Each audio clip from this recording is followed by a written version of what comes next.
Guys, I gotta say, I truly like tournaments because tournaments does bring us some insane games here.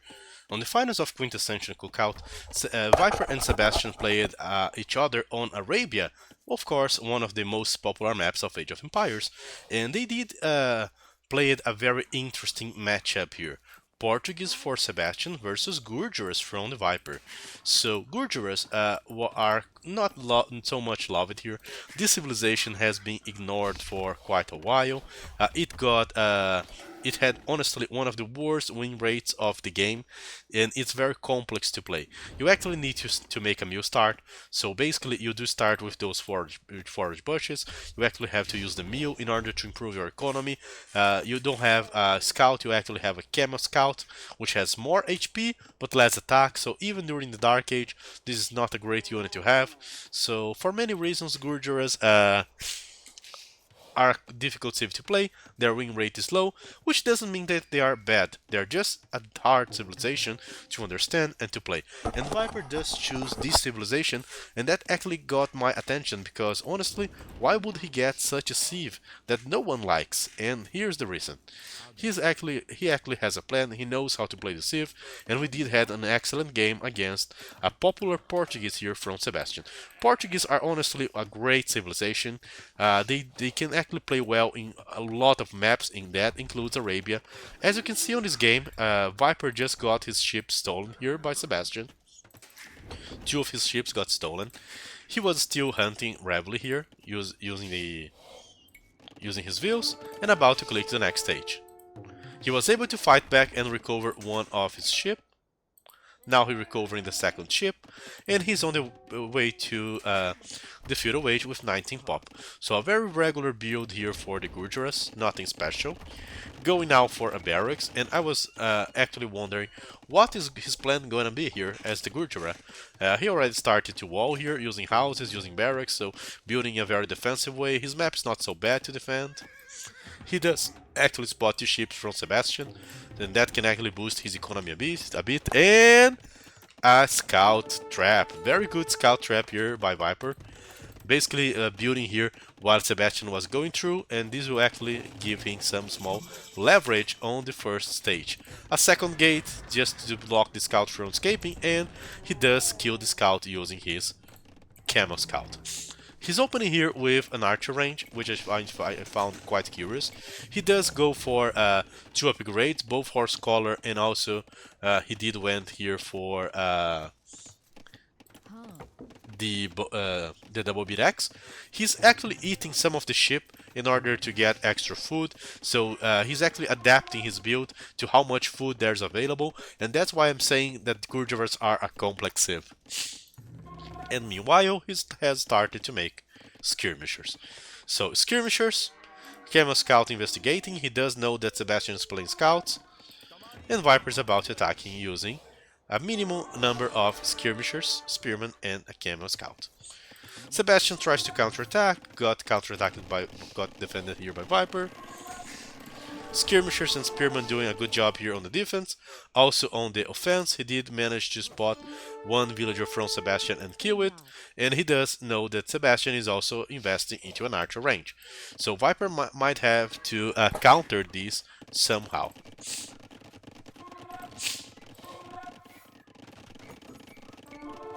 He does transition into the gold. Right there, I was very confused. I mean, why would he transition to the gold? He's fighting against a guy going with scouts and skirmishers, so archers are probably not a good idea. And now, guys, we are about to see something very special, something very unique. Gurjara's Camel Scouts being produced during Castle Age. In the last patches, this unit got buffed, so basically the Camel Scout from the Gurjaras, which actually has extra attack bonus, and it's the only civilization that can do it during the Feudal Age, actually received a faster creation time. So Viper's going for some very interesting composition here. Camel Scout plus Skirmisher. That's probably a composition that you usually see Camel Civilization plays during the Castle Age. It's not so difficult to see a Saracen playing Skirmishers and Camels, a Hindustani playing Skirmishers and Camels, or even a Byzantine doing so. But for the Gurjara to do so already during the Feudal Age was quite remarkable here. It was very impressive, and I was not expecting Viper to play this way. So basically this unit will be able to counter the scouts, while the skirmishers can actually help against the archers and counter spearmen. But there's one flaw here for the Camo Scout, guys, and I'm already gonna show you. And that's actually something that I believe that it's okay, it's a regular thing for the Civ. The Camo Scout has no pierce armor, while the Scout does have a natural 2 pierce armor, which makes him a lot a lot stronger against against the ranged units. The Camel Scout do not have. So this means that those skirmishers actually deal 3 damage once they have the fletching, which means that the Camel Scouts are actually gonna melt here to the skirmishers. So yes guys, even regular skirmishers can actually deal a very significant amount of damage to this unit. So despite having a good number of Camel Scouts, and despite how good they are against the Scouts, they do not survive the impact of a few skirmisher here. So basically, this unit is not viable against the opponent if he does have access to any kind of ranged unit. So the Camel Scout does lose to Spearman, it does lose to Archer, it actually does not behave so well against the skirmisher. In a 1v1 they win, but if you have a group of skirmisher, they are already an easy target for the skirmishers. They are the only unit here without pierce armor apart from the trash units here, so basically, it didn't work so well for Viper.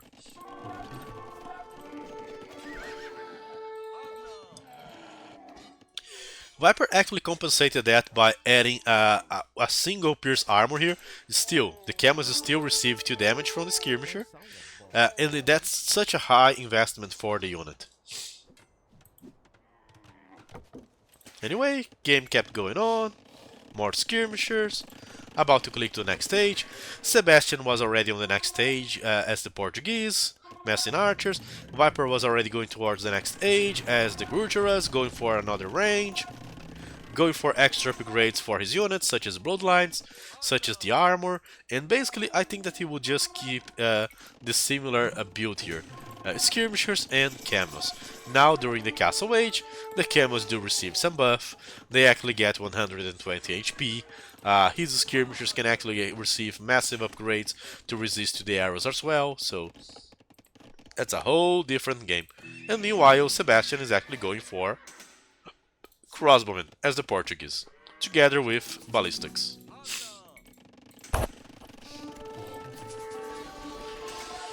Viper kept attacking.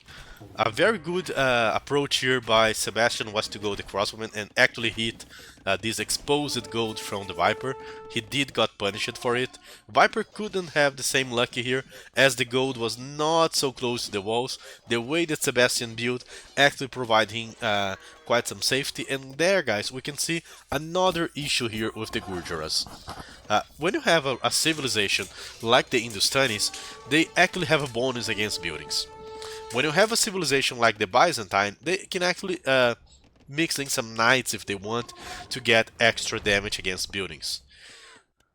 If you have Saracens, your archers do extra damage, you have access to other units such as the Cav Archer, such as the Knight, but as the Gurjaras, you do not have a unit that deals a very significant amount of damage to buildings unless you invest into the Siege, and their Siege unit, the Siege Elephant, is very good, but so expensive that you just cannot casually drop it like, oh, I'm gonna add 1 or 2, it's not gonna hurt my economy so much.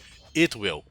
You can only invest into these elephants once you have a very consolidated economy, or if you are going for some kind of all-in strat.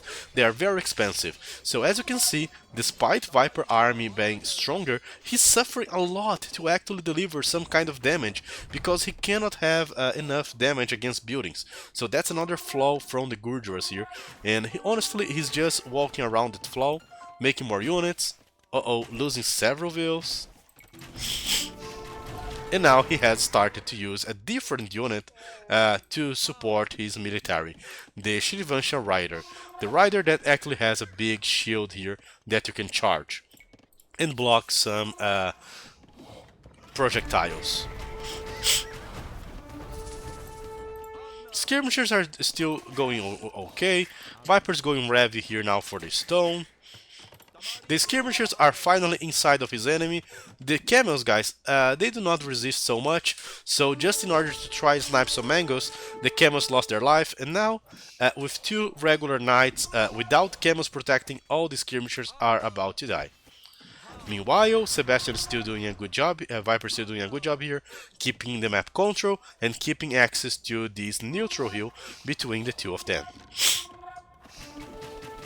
More and more skirmishers attacking, more and more skirmishers going around, situational riders going around. So basically a very army-oriented approach here by Viper, just mixing in his units between the rider and the camel. The camels, guys, had no power to actually snipe the mangonels properly, no power to kill the buildings. They are only specifically good on their task, which is countering horses here.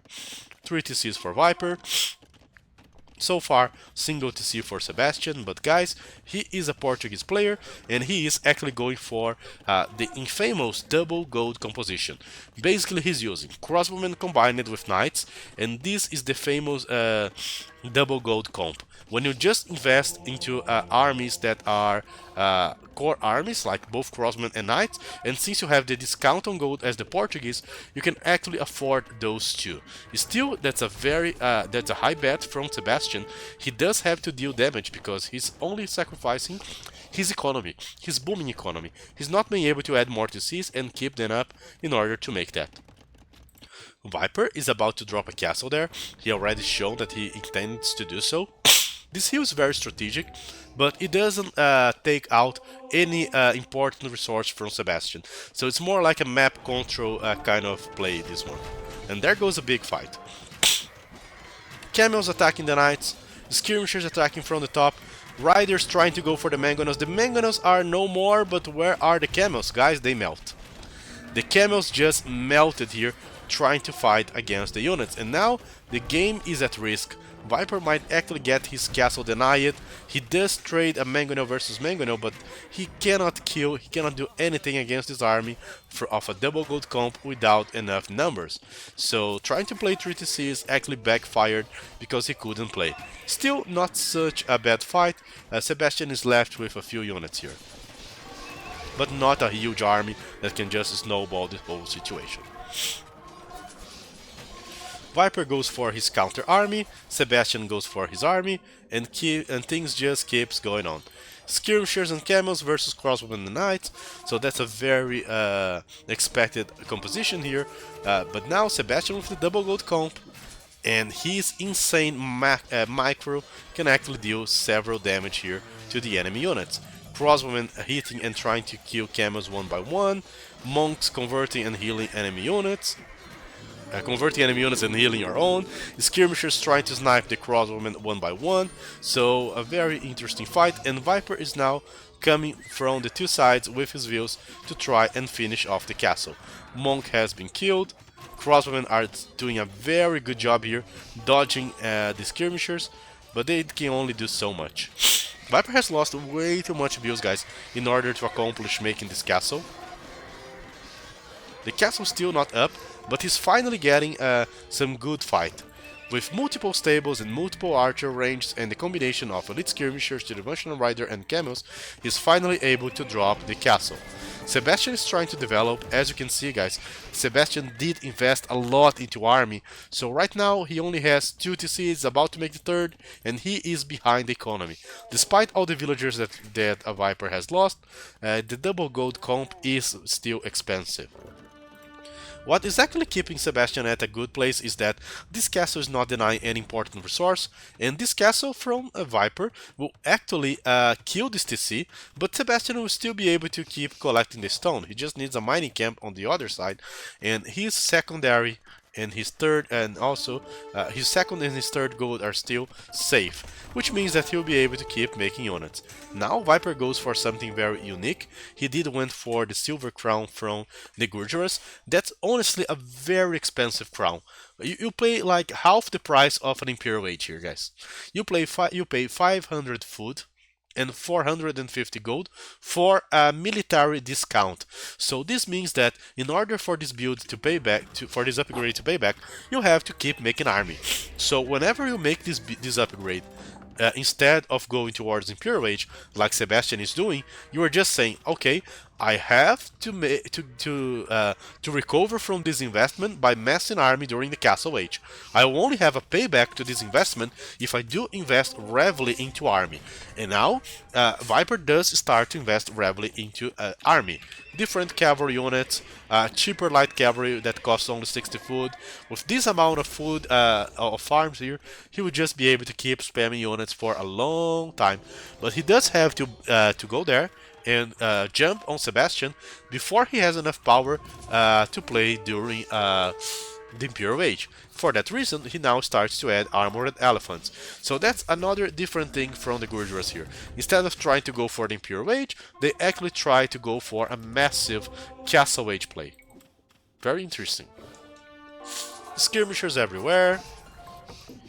Camels walking around. Multiple elephants here taking down the buildings, and a good amount of Shivanshan Rider that can actually raid because they are the fastest cavalry in the game. Sebastian is trying to defend, still with a group of knights and crossbowmen. He's about to reach Imperial Age. Viper does drop new siege armored elephants. Remember that after the upgrade, those armored elephants are quite cheaper and only cost 90 food. Yes, guys, almost 200 resources for one of these big elephant guys, but they are totally worth because of how much damage they actually deal to buildings. So right now, Viper is just tanking the arrow fire with numbers, trying to kill multiple villagers and force a fight before Sebastian can fully upgrade his army. Those are still crossbowmen from the Castle Age. Now they have Bracer, things are starting to get troublesome here. Vipers is not even considering the Imperial Age, he's messing. Shirvanshana Skirmisher, and more armored elephants. Armored elephants are about to go down, or not. Will the castle go down, guys? This is huge. With the castle down, Sebastian will lose a lot of power to push back, and that's thanks to the elephants. As you can see, the elephants do not stop where they were, and they are just about to take down this town center. Having this castle line here makes it very difficult for Sebastian to actively counterattack, and Viper is even investing into another castle and finally going towards the Imperial Age. Very complex to fight. Gurjaras are not dealing so well with the arbalest here, as you can see. But now he does have great counters to archers, both Shirvanshana that can be upgraded during Imperial Age and skirmishers that are cheaper.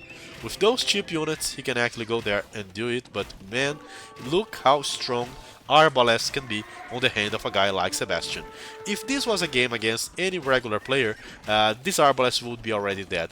But we're talking about a very experienced player with insane mechanics. He's basically dodging the spears here thrown by the elite skirmishers while taking down the Shivanshana riders.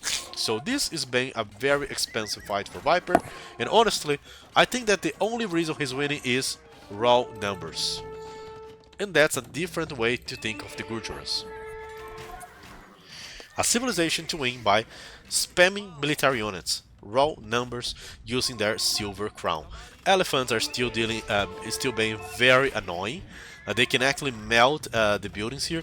Unless you send units to take it down, you are just gonna be very troublesome, and Sebastian eventually calls it off because he has no units to push it back. Viper has a very solid position here, and he's just spamming army, and despite the amount of micro that Sebastian is investing here and performing, he's not able to stop that. So, Gurjaras, guys, they're viable. After all, they were seen on a grand finals of a tournament beating another Civ on Arabia. Hope you guys enjoy it, hope this actually got you guys some ideas on how to play the Civ, and hope you guys try it for yourselves, and hope you have better games as the Gurjaras.